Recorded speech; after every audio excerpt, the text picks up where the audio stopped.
All right, we are back here. Just a little technical, but it's okay. We are back. Technical difficulties. We're waiting to see if Ocho calls in. If he doesn't tonight, we'll definitely reschedule. He's very busy. He's getting that fight camp in. And of course, he's been doing. I've seen him doing some other press and stuff. So very busy, and it was definitely a quick turnaround. That's the way of MMA fighters' life. You get that call, you got to get ready. So, but once again, we do want to say congratulations to Steven OCHO Peterson for getting signed to the UFC. Yeah, 100%, man. His persistence, and you can learn a lot from his persistence in anything you do. You know, I think every time he came on the show, he talked about his persistence in getting that contract, and it pays off. You know, he had a big win. A great, impressive win in December against Dustin Winner, and he's had some exciting fights. And even though he lost that fight in the Contender Series, it was very close, back and forth. And the UFC loves exciting fighters, and Ocho is definitely one of those fighters. So, and it's a 4-fight deal, so you're going to see more of him to come in the UFC in the next year or so. Fucking awesome. There should be some fun fights for him. Yeah, and and he's going to be debuting against along with his teammate Jeff Neal, Hands of Steel, who was on that Dana White's Contender Series. So they're both making their UFC debuts. Both guys very gamed opponents. Do you want to maybe talk about that card a little bit? Yeah, we could definitely. Some of the fights that are lined up for it. Yeah, so of course, main event: Donald Cerrone versus Yancy Medeiros. Yancy Medeiros looked really good last time against what's his name? Cowboy Alex Rodriguez. Was it Alex Rodriguez? Or Alex Oliveira. Alex Oliveira. Yeah, Cowboy Alex Oliveira. That was a great fight of the night performance right there. And of course, Donald Cerrone, he's been having a little rough patch. Lost to Darren Till, lost to Jorge Masvidal. But I mean, you can never count Cowboy out. He has a crazy style, great striking, great ground game. I think sometimes he's abandoned his ground game a little bit and goes for the firefight. Mm-hmm. So it'll be that fight's very intriguing. I love it, man. That should be a fun fight. That's a fun fight. Of course, like we say, Ocho's going to be on that card. Jeff Neal is going to be on that card. What's another one that's been? I haven't taken too much look at it just yet. Derek Lewis. Oh yeah, Derek. Tibura. Yeah, that is a great. That's an awesome heavyweight fight. Yeah, love that. I mean, here's the thing. Tibura is very silent. Doesn't say a lot. Yeah, he's coming off of that Verdum loss, but that's a learning experience, and he's very dangerous. And of course, we know Derek Lewis. Not only is he very comical, he's dangerous as well. Got great knockout power. Had a really good win streak going. He's had some back issues, which I do think played a part in that Mark Hunt loss. His back, you could definitely tell he was in pain. But he won't make too many excuses. He's kind of the type that will go out on his shield. Oh, yeah. And not many times has he had to do that. He's usually pretty good at capitalizing, and for either fighter, this is a way to get back on the win track and quickly up that ladder again. And, he was calling out Francis not too long ago before, Francis got the Overeem fight and that. Yeah. But and who knows, maybe one day we will see that fight. But either opponent has to get through this fight first to get back on that track. But that's the thing about heavyweight. It just takes one punch and you're a contender. Easy. Yeah, and that's a fun fight. Derek Lewis is awesome, man. Not only is he hilarious, but his fights are usually really entertaining. So it's awesome to see him, back at it. And he's a Houston dude, so it's awesome to see him fighting in Texas. Yeah, he is a Houston dude, and I saw him at this open workout back in May, and man, just hearing him, I took video of it, and just hearing him hit pads, it was thunder. It was like thunder. So whoever faces him, good luck. Just in general, just that power. But that's heavyweights, and anytime a heavyweight hits a pad, you turn and look, you're like, that is crazy. Yeah, hard hitters. Speaking of, did you see the video? Is Francis? It was a slow-mo video. I saw it on Instagram. He was working with I guess one of his coaches, and he was throwing leg kicks, and he just knocks him out from under his feet. Folks, go watch that. Go watch that if you can. It's crazy. That just shows you how hard Francis can kick. But that's like a lot of heavyweights. Like, you do not want to get kicked by a heavyweight. No. If you're not one, or even when you are one, you don't want that. So, yeah, Derek Lewis, that's an interesting heavyweight matchup for sure. And then also on that card is Francisco Trinaldo and James Vick. Yeah, James Vick is Glad he's on the card. He has a good winning streak going. He says a lot of people have been ducking him and not giving it. He's easily a guy that could be in the top 5. He's very talented. Fort Worth, Texas, Golden Gloves boxer, has really good hands. Good strikes all around. He's had back-to-back fights. He just beat Joe Duffy, which was an impressive finish. This is an exciting fight. And I think after this, if he gets through Francisco, you got to give him a top 10, top 5 guy. I think if they'll, in his opinion, if they'll take it. But I agree. I think I agree with you there. He only has, I think, one unofficial loss on the Ultimate Fighter against Michael Chiesa, but that's way back. And then a loss to Benil Darnush. That was that knockout. But other than that, the guy looked almost flawless. So it's good. I agree. A lot of Texas fighters on that card. That's good. Yeah, and let's see who else. Sage Northcutt. Oh yeah, Sage is going to be there. From Houston. So we'll see. I think he's coming. Borg fights Brandon Moreno. That is a good fight. Brandon Moreno is game. He's only like 23 years old. He was on that Ultimate Fighter crowning a champ. Contender.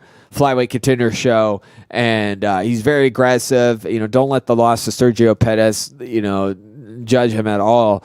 He's still got a long career ahead of him. He's very relentless, good grappler, and Ray Borg. It's going to be interesting to see how he bounces back. From adversity after that.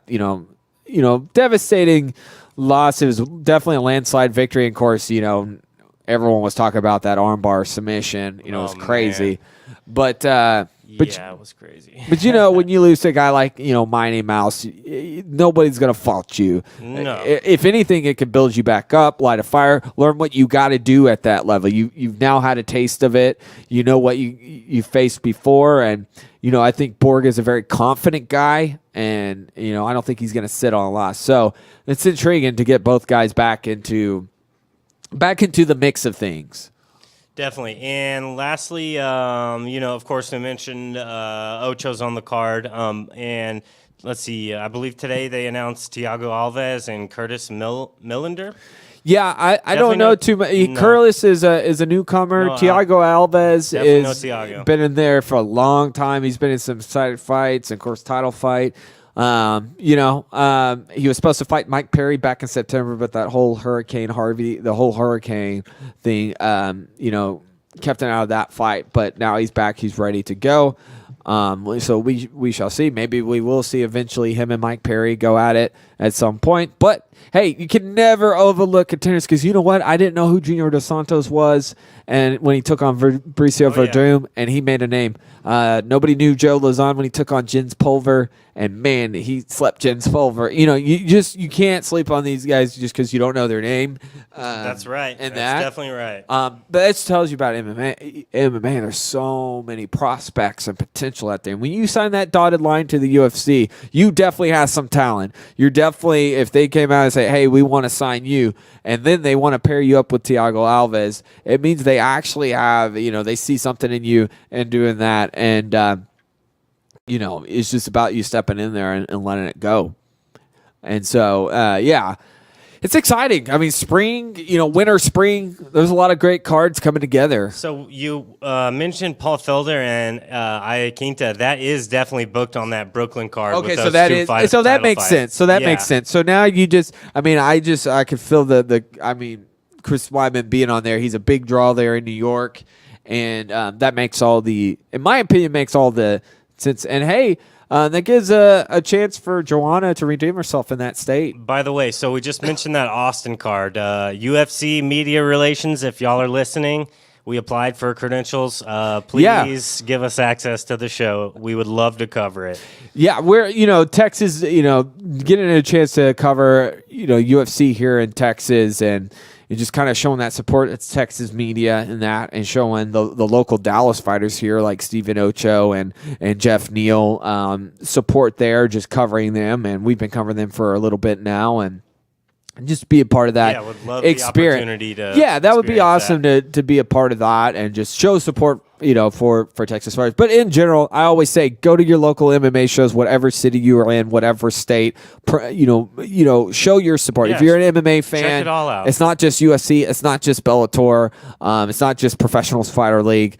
Go to your local. You're going to see some crazy fights. Yeah. Probably the next star. LFA, luckily, they reach nationally everywhere. So, or for the most. So check them out if you have Access TV. Check in LFA. If you have UFC Fight Pass, look at Victory Fighting Championship. They're a Midwest promotion. Look at Titan FC. Watch Invicta FC. You can see some of the best women fighters on the planet that aren't in the UFC. And now they have Amanda Nunes. That's another big news. She's going to be in talent relations for Invicta FC. Oh, no kidding. So that's awesome. Well, she used to fight there as well. And of course, Cyborg has been dominating over there until now, being the UFC champion. So really, support MMA just not only in the UFC, all around, and definitely go attend a local fight. It's a great community. Sometimes you run into the same people, and like I said, you're going to see some stars on the rise. Like James Vick, he fought at XKO here in Dallas. Of course, we've mentioned Ocho and Jeff. They've all fought locally here. Johnny Hendricks, everybody has fought somewhere here locally in that, and you got to start somewhere. It's just like music. Go support your local music scene. There's a lot of bands and stuff out there. So, and they could definitely use it. And, it was like Conor. Conor's big fame was a lot of people were talking about him overseas. You got to watch this guy. You got to watch this guy. And that's where it starts. It starts, in your home state, in your hometown, rallying behind guys and say, hey, look, this is this guy. I mean, watch him. And so... And that's what's cool about, though, Dana White looking for a fight, though, too. He goes to all these different, picks a city, whatever goes, and watches their events and that. But if that doesn't happen, you can't rely on just on that. And there's so much talent. Right. There's talent everywhere. And it's a fun time to be an MMA fan. We've seen a lot of awesome fights covering LFA this year. Man. We got to do that twice, and we've seen awesome fights there. So many guys, not just locally, but all around on LFA could easily be, in the UFC right now. There's so much, they had Roberto Santos is fighting again. He was the LFA flyweight champion. He had he lost his debut, but, he's still very talented, fighter. So he's going to be stepping back into the octagon here soon. There's a lot of guys. Oh, Henry Cejudo fought for LFA or Legacy. So there's a lot of guys, out there, and women out there that are putting it on at these promotions and stuff. So definitely check them out. It's definitely worth it. But we're waiting here soon. We're going to go a little bit over because we will be joined via phone by Derek Campos. He will be calling in and talk about his big, long rematch that's 4 years really in the making, because the last time they fought was 2014.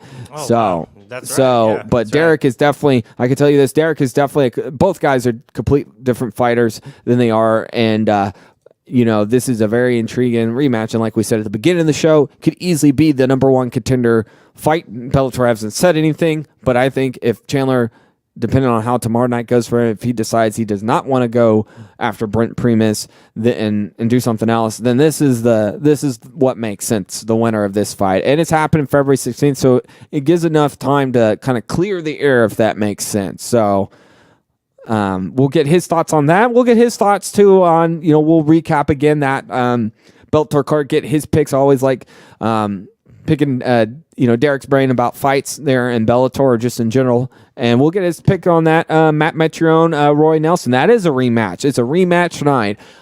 They last fought 2012. Matt Metrione stepped in for Shane Carwin, and Roy Nelson got the stoppage. But Matt Metrione is not the same fighter anymore, and I'm saying that in a good way. He's involved so much. Obviously, he's coming off that huge knockout victory this past summer against Fedor. And he's had some good opening fights too since joining Bellator. So that should be very interesting right there. Any one of them could be easily the dark horse of this whole heavyweight tournament. Yeah. I see Ryan Bader being Ryan Bader, the finals. Ryan Bader, the light heavyweight champion of Bellator, is taking on King Mo, a fight that I think was supposed to happen before, or they were looking at it. Both very high-level wrestlers. King Mo, Oklahoma State. He's former UFC. He's former Bellator light heavyweight champion. Of course, he also fought in Strikeforce for a long time, and he's fought some big names, and he's had some big wins. And of course, Bader has as well. So either one of this could easily make the finals. Stylistically, it should be very intriguing. And then, you can't count out Mir or Fedor, but and Mir is very intriguing. He's one of the most dangerous guys on the ground, standing up. Has obviously, we know, if you follow MMA and the UFC, you know his career, especially. So that heavyweight tournament is quite interesting. So we're just waiting here a little bit for Derek Campos, but there's headlines all the time. So much news with MMA going on. Like I said, we have that Austin card. Of course, Bellator's tomorrow night, along with the UFC Boston. We're still waiting to see about the whole Conor deal. Just kind of recapping that. Whatever happens, I'm excited for Tony and versus Khabib. It's the fight that Awesome fight. We've long been waiting for as well. And here's another big fight that just got made. Jeremy Stevens will take on Josh Emmett, and Josh Emmett's coming off that nasty knockout victory back in December over Ricardo Lamas, and of course Jeremy Stevens looked great Sunday against Doo Ho Choi, and that's a good fight. Yeah, that's a good fight to make. I like that. And that, it's funny. He was on I think UFC Unfiltered, and he was saying that could be a potential fight, and that's going to be, I believe, in April as well. So quick turnaround. And then Darren Elkins is coming off that submission win off of Michael Johnson, right? And he's on a 6-fight win streak. So the question is, who does he fight next? Because Brian Ortega is apparently kind of stepping aside until he can get that title shot. But then you have Darren Elkins, who's on a 6-fight win streak. Of course, Frankie Edgar and Max Holloway will fight in March. But I really think I would like to see Darren Elkins versus Brian Ortega, just in the sense of, you got a guy on a 6-fight win streak. And he's such a durable fighter. The Damage. What a nickname, The Damage. And he's like that. He had one of the most craziest comeback victories last year. Good grappling, trains now with Team Alpha Male. And, Brian Ortega, another great grappler as well, had that just submitted Cub Swanson. So I think, honestly, that's the fight to make, depending the shape of the winner of the Holloway Edgar, because if you wait in that, who knows how long you're going to be waiting, unless if he thinks maybe an interim title, depending on whatever, but you don't know how long you're waiting. And who knows if Holloway happens to beat Edgar, that's a huge win, and I could see him possibly maybe have a super fight up at 155. That wouldn't be crazy to think. Very interesting there. Now, that is a little crazy. I do think that's a little wild. I like it, though. Well, you bet a guy like Frankie Edgar, you could say I beat the former lightweight champion, right, and a guy that stylistically is on paper should be the better favorite style, and you beat Aldo twice. You've cleared out the division. The only you haven't faced Ortega or Elkins yet, but you have faced Jeremy Stevens. So, I think this is kind of one of those. And stylistically, I'm going to say this, you want to see Holloway now in these really exciting fights, and he's known for it. He's been in them. But outside of Edgar, maybe Darren Elkins, that would be the Rocky story. But I think you could sell him now more going up to 155 and taking on the winner of whatever. Because then if you beat Frankie, that's a huge feather in your cap. And why not? That would be two former champions that you took out that were pound for pound at one time on the pound for pound list, and especially if you could put away Frankie Edgar, which is very tough to do. But if you can find a way to stop him, that should warrant you that super fight, or at 155 and that for whoever. But we'll see. We'll see what happens. First things first, that fight happens March 3rd, so I'm excited about that. I think that card is still kind of coming along as well. We do have a call right here.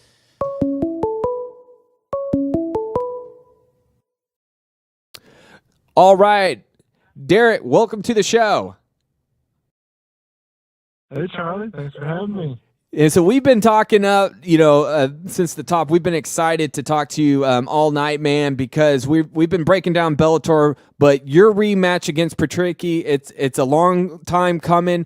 Just kind of talk, about when did you get this call and how many times has this fight? I know it's been set a couple times, correct? Yeah, it's been a while now that Bellator's been trying to have it put together, but I got the call about, I want to say 6 weeks out to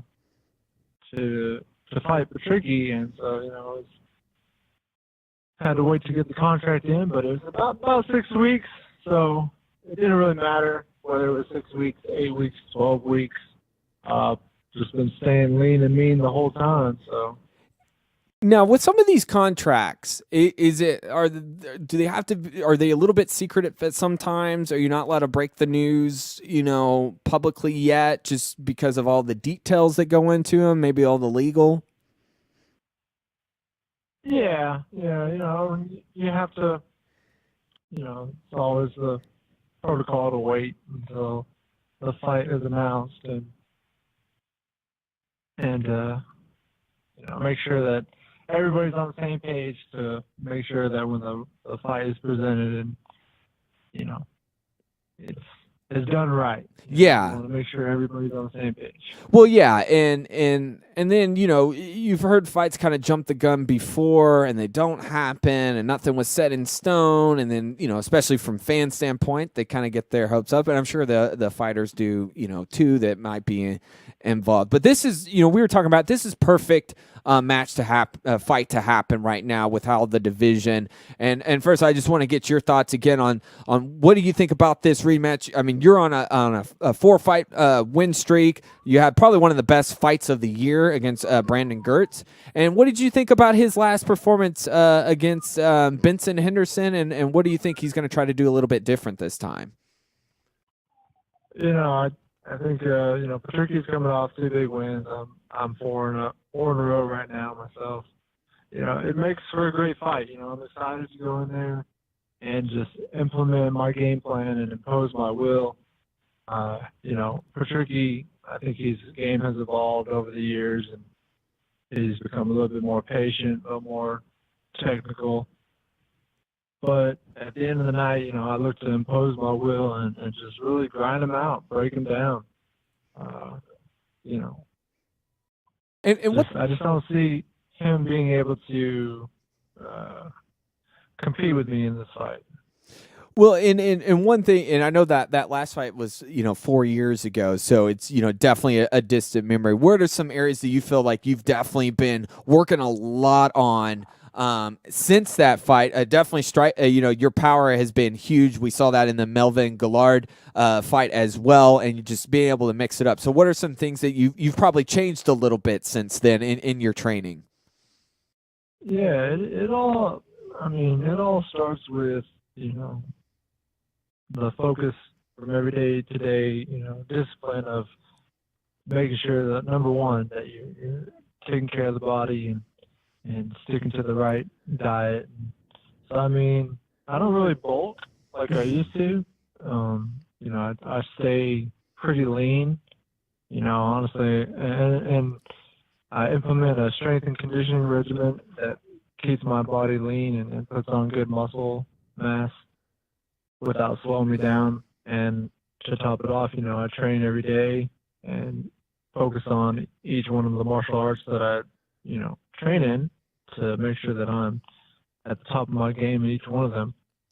So, my weight's good. Like if I had to fight tomorrow night, I could go sit in the sauna tonight, get on the treadmill, sweat, and make weight.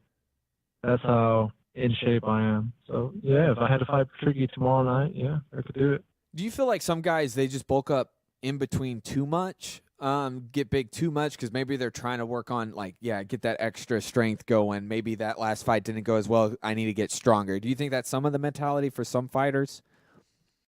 Yeah, some guys are just naturally, they are bigger fighters, and they are pretty solid at, at that weight, but they cut a lot, and that's very taxing on the body.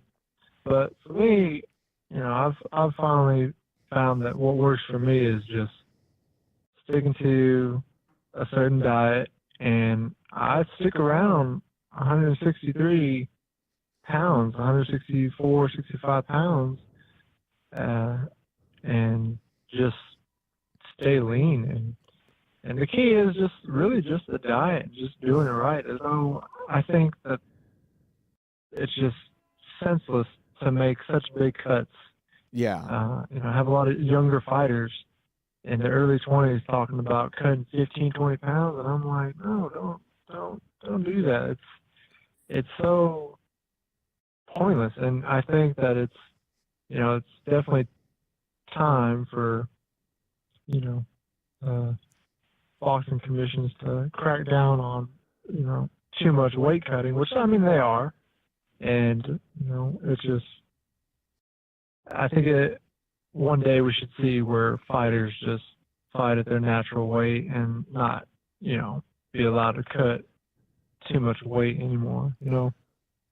Well, you're seeing it at dangerous levels. We saw it with Khabib. We talked about that earlier, where he was hospitalized last March for cutting too much. We saw it with Johnny Hendricks a couple years ago in Houston, where he cut too much. I want to say it was like 20 pounds or something. And it just your body, it's a lot. And we talked a lot on this show about weight cutting and that, and fighting at a natural way. And do you think eventually the commission, I know, the UFC has USADA in that and how they test, but maybe test on weight, especially for fighters who've had problems with weight cutting before? Yeah, absolutely. I mean, I think that, they should, a certain number of days out from the fight, each fighter should be evaluated to see how their bodies are coming along with, the progression to the weight class limit that they're trying to get to, and just to that way to ensure the fighter's health and safety. And if a fighter's 2 weeks out from a fight and he's got to drop 30 pounds, like, come on, be real. Yeah, I think it was Jesse Taylor said he did something like that. But only Jesse Taylor would do something like that. I don't know. It's crazy. That's a lot. That's a lot of weight. That's not healthy, definitely. And you could see that not only does it affect the performance, but I mean, you're seeing some people that are hospitalized for this. Now, going back to your fight and Patricky, I think this is so pivotal because I don't know if you've been following some of the headlines, but it looks like Michael Chandler fights tomorrow night. He's saying that he's not looking at possibly reclaiming, trying to go after that belt right now. He wants big fights. Or, do you think this is the number one contender fight to make, if that is the case, if he's decided to kind of step back from the title picture? Yeah, I mean, I absolutely believe that this is a number one contender fight for me personally. I mean, I'm on a 4-fight win streak.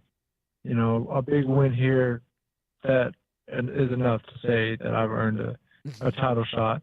And yeah, I saw where Chandler said that he just wants big fights and to stay busy, stay active. And I respect that. As a fighter, that's how you put bread on the table, and you want to stay busy. Who wants to fight just 2 times a year when you can fight 3 or 4 times a year? It's all about staying active, and that's the competitive side, of Chandler, and that's the competitive side of me. One, to always fight, at least a minimum of 3 times a year or more, 4 times, And it looked like, go ahead. I'm sorry. Oh, no, that's all I was saying. Well, it looks like because he was taking a jab at Primus that, Primus is a part-time fighter. And, how do you look at Primus as a champ and just how active he's been? Do you have any updates about him? When we're going to see a return? Is that something that lingers on your mind? Like, okay, I get this win, but am I going to have to wait for a title shot, just not knowing his status?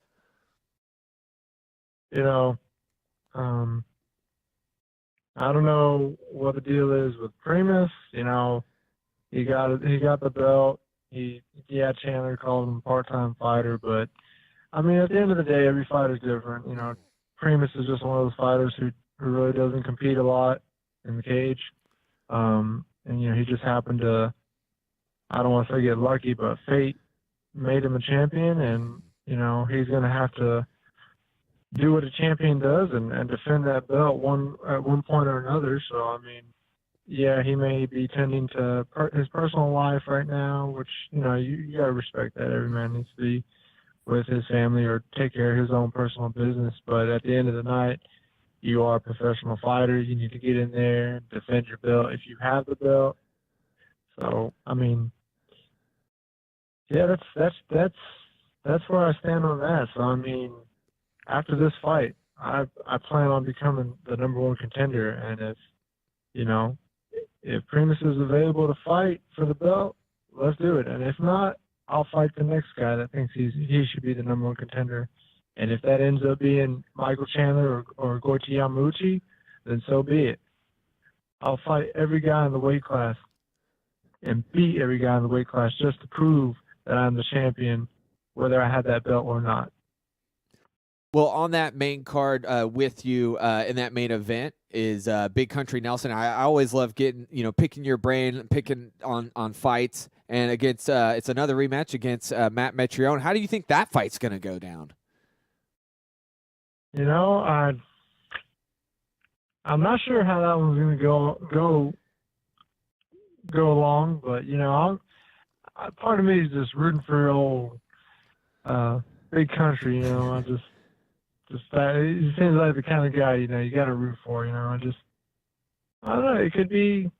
It could go many ways, but I'm not sure who's going to get that one. What do you think, Charlie? It's interesting. Obviously, it's been a while since they had that rematch. Of course, it was on short notice. Metrione replaced Shane Carwin, and it was a first round TKO. Of course, Big Country has that power, but Matt Metrione's evolved so much. We saw that against Fedor. We've seen it even in some of his last UFC fights before he came to Bellator. Of course, he had he dropped that loss to Travis Brown, but he's improved so much, and he's so athletic, and I think he's not green anymore, and maybe that Fedor one is giving a lot of confidence. I agree there. I think Big Country, he's such a nice guy, and it's hard not to root for him.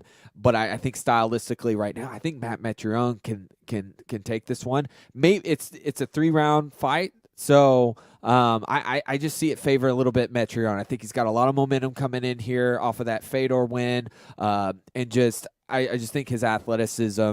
And that last fight, like I said, was years ago. It was short notice, and I think he's probably going to make some changes. Yeah. As long as he doesn't get ahead of himself, and let old Big Country catch him with a powerful shot, Well, and I would like to see Big Country on the ground more. He's a black belt.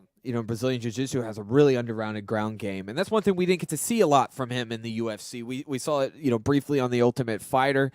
He used to way back in the day. I remember, if you remember the old IFL days, when him and Ben Rothwell. I mean, his grappling was one of his biggest strengths, and that's something where I can see him opposing more against Matt Metrione is that ground game, and if he can utilize it. I think either one, whoever walks away from this fight, could definitely be a dark horse to win this whole tournament. So it'll be interesting. Although I do want to get your thoughts talking about that tournament tomorrow night. I'm sure you might be watching closely Rampage Jackson, Chael Sonnen. That's a very intriguing fight. It's a fight we were talking about earlier that could have easily been in the UFC at some point at 205. Jackson weighed in about 253, I think, today. How do you think that weight advantage, do you think it's going to play a big part against Chael, or do you think Chael's wrestling is going to be a little bit too much? I don't know. I like both those guys, and it's hard to say, but, if Chael can go in there and just really grind out Rampage and wear him down, then I think it'll be a good night for Chael. But if Rampage comes in there just ready to put his weight advantage to work and just overpower Chael, then it's going to be a rough night for Chael. It's going to be an interesting fight. I can't wait to watch it and see what happens. But I can't say for sure who's going to get it. It's a tough one. It's if this is Vegas and betting, I think it's a pick 'em. Stylistically, like you said, Rampage always is one punch away, But one thing he has struggled with are a lot stronger wrestlers. We saw that against Rashad Evans, and maybe him coming in a little bit heavy could a factor into that, play that. I'm kind of looking at kind of a Vanderlei, Vanderlei and Chell. If Chell gets on top of you, he smothers you. He's good at that as long as he can avoid submissions. And I don't think Rampage is going to go, throw up any arm bars from the bottom or even try to really go for a guillotine. And that's just not his style. Although I don't think Chell's going to throw any leg kicks, and that's always been a little bit Rampage's kryptonite. So it'll be interesting. We might see a lot of clinch work. We might see a lot of dirty boxing against the cage. But I was saying earlier, Rampage can't let himself just sit on the fence, sit in that clinch, because that could favor a Chell right there. Yep, absolutely. And I agree with you. And one more fight before we let you go. Roy McDonald, Douglas Lima. I mean, this is an exciting fight to be the co-main event. Easily could be a main event on any other Bellator card. Yeah, that is a tough one to call as well. I like both their styles. They're both relentless. I mean, Rory is relentless, and Lima, he's so technical, and his kicks are so hard, and just it's gonna be a great fight for sure. I can't say for sure who will win that one, but if I had to root for one of them, though, I definitely am rooting for Douglas Lima, definitely. Well, Derek, we want to thank you for calling in tonight. Best of luck February 16th, and we definitely would love to have you back on the show. And anything you want to say really quick to your family or friends or fans out there? Yeah, to all my family and friends that have, always shown their love and support, I can't thank you enough. So I know that they'll all be tuning in February 16th, and that's what motivates me. So again, tune in, and it's gonna be a heck of a fight. Well, Derek, man, have a good Friday night, and thank you again. Thank you, Charlie. Thank you for having me. You have a good one. Okay. I believe that may have been Ocho calling in. He's calling in right now. All right, let's get him on the line. Here we go. Do we have Ocho on? Hey, what's up, guys? How you doing, man? What's up, Ocho? And we want to say once again from the show, congratulations on being signed by the UFC, and thank you for taking your time this evening. Yeah, no problem, man. I appreciate the congrats, and thanks for having me on. And when did you get the official word that you were being signed by the UFC? Man, it's been a little back. We've been in talks for a little while, but I believe it was Wednesday I actually got the contract. So we were talking opponents this week for the Austin card, and got it inked out Wednesday. So how does that call usually come about? Is it through your manager? I mean, how does that, or through your coach? How does that call usually happen? Yeah, Coach Safe manages me, so he's in talks back and forth with Sean on matchups and getting me signed. So we've been talking to him ever since December. Had a little opportunity come up, which I took, and it fell through. So I couldn't say anything, but Sean had said he was going to go ahead and sign me and just stay ready. Now, were you allowed now to mention who that was, or is that still kind of confidential, who you were originally supposed? Yeah, I can't talk Okay. about now I can talk about who I'm going to fight February 18th for Yeah, sure. and let's talk about your opponent. Talk a little bit about his style. I know he's coming off of a big win in his UFC debut, so just kind of talk about his style. You still there?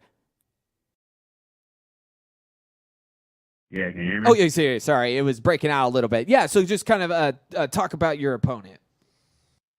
His name's Humberto Benede. He's out of Peru. He's 14-4. So 1-0 in the UFC.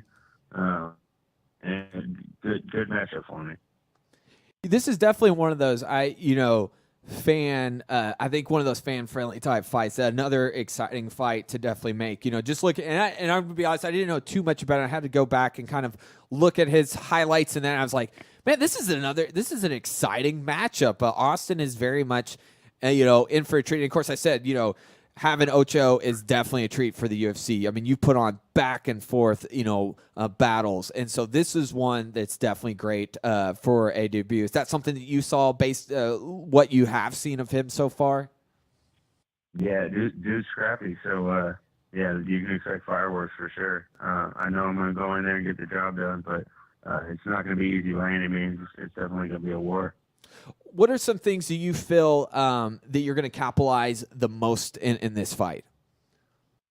Man, can't go too much into detail, but I see a few holes. I'm not going to say too much about the game plan, but definitely I favor myself in this fight big time. I don't see myself coming in as an underdog or outmatched by any means. Now, what's really awesome, it is here in Texas. It is in Austin. So huge, definitely in a sense kind of have that, in a way, a hometown. I mean, I know you're here in Dallas, of course, but I mean, Austin's only, 3.5 hours away. So you'll definitely have that energy. Just talk about, are you already visualizing that walkout? Oh, 100%, man. I can see it all. I know I'm going to have a good following. All my loyal fans are going to come out to Austin and make a road trip out of it, and I'll have a good following out there. So definitely visualizing just the whole experience, and so when I get in there, it'll be nothing new to me. Now, do you know yet where it's gonna for televised, so your friends and family know? I believe it's on Fox Sports 1. Awesome. I'm not quite sure because they might have me on the Fight Pass prelims, but believe they got me on the Fox Sports 1 card. Hey, well, that's a good initiative to buy the Fight Pass. There's even 7-day trial to definitely. You don't want to miss a Ocho fight for sure. And also on that card along with you, also making his UFC debut is Jeff Neal. Just talk about knowing that both of you the same night will be making your debuts, and just kind of that camaraderie that's been going on right now. Yeah, we're both training for it. We got a lot of guys at the gym training for big fights, so everybody's right on point right now. And then me and Jeff being in the locker room together, it's gonna make us just comfortable. We're gonna be comfortable. Yeah, we're just gonna be hanging out back there and enjoying the experience. Now, we talked about this earlier when we were promoting having you on. That it's been a long road. You've been doing this about 10 or so years. Yeah, I've been doing this for 10 years. A lot of ups and downs, but here we are. Finally making it to this benchmark, and ready to shoot for the next goal. And it just goes to show you about persistence and hard work and determination in anything, not just MMA. In anything that you have a dream of, and we talked about how you've been on the show several times and have talked about that persistence, talked about that goal. Were there any times where you were very frustrated, like, I don't know that this is going to happen? I never stopped believing. There were plenty of times where I was, right there on the verge, and then, a split decision loss or, a tough decision loss, and it was like, here goes another year or so of work until I'm able to get there. But I always knew that one, and just kept working towards it, and never stopped believing. Every setback, just took it as a learning experience.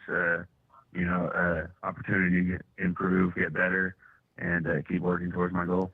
Now, you have seen some, younger fighters get in the UFC kind of at a young age, even on a younger kind of a inexperienced record. Are you kind of a little bit glad that you've had a little bit of a road? That way you built up that experience and even that emotional and mental maturity going into such a big show, big promotion. Yeah, definitely. I'm glad for everything I've been through. It's prepared me for this, and I'm not going to go in there and lose 4 fights and get cut. I'm going to go in there and make the most out of it. I'm going to win all these fights, and I'm going to move on. I'm going to continue to move my way to the top of the division. Well, also, I always like picking your brain, too, and tomorrow night about fights. Tomorrow night's a huge heavyweight fight, Stipe Miocic, Francis Ngannou. Real quick, what is your prediction in that main event title fight? Definitely Stipe. He's just a lot crisper. I don't see him getting hit a whole lot. I see him just picking Nagano apart. And I definitely agree as well. I just think he has more tools in the toolbox, super athletic, works his angles very well. I think that high-level boxing style that Stipe brings in could be, very dangerous for him. I mean, Francis does have he has shown that he has a dangerous counter left and right, but I just don't see Stipe falling for that. Yeah. He's way too evolved for that. Just that one-shot power. He's not. I don't see him getting caught. And one more fight, Cormier versus Ozdemir. Cormier. I see him getting his belt and staying the champ. Well, Ocho, we want to thank you again for calling in tonight. Best luck. It's Sunday, February 18th in Austin. Anything you want to say to your friends, family, fans out there real quick? Yeah, I just want to thank everybody that supported me up until this point. All my friends, fans, family, coaches, teammates, everybody that helped me get to this goal. And then I want to thank my sponsors, such as Barbecue, Ivy Hydro Pros, Knuckle Up Tattoo, and Fight Fit Lifestyle. Well, Steven, thank you again. As always, I want to say I think you have the most appearances on the show. We got to get you some kind of award here. Yeah, I guess that's a good one to have, right? Well, we would love to have you back on the show sometime, and hopefully, we're hoping to get to definitely take a little trip down there and see you guys in action. Yeah, it'll be a fun weekend. All right, Ocho, you have a good Friday and a good weekend ahead. All right, you too. Thanks for having me on. All right, that was Steven Ocho Peterson in action, making his UFC debut Sunday, February 18th in Austin. Once again, that's going to be an awesome card. And can't wait for that. We're hoping the show gets to be a part of that. Yeah, we have applied for credentials, so we'll see what happens. Hopefully we're down there, in the press section covering the fights and seeing some hometown Texas boys get some W's. Definitely. Well, we're going to wrap things up. We went a little way over, but that's okay. We want to thank again Derek Campos and Steven Ocho Peterson for calling in. Both of them have big fights coming up next month. Until next time, this has been MMA On Air. I'm Charlie Van, always. And real quick, I do want to say, because we did have Ocho on, always thank you to Fight Fit Lifestyle for help supporting this show. And definitely check out fightfitlifestyle.com and their radio show as well.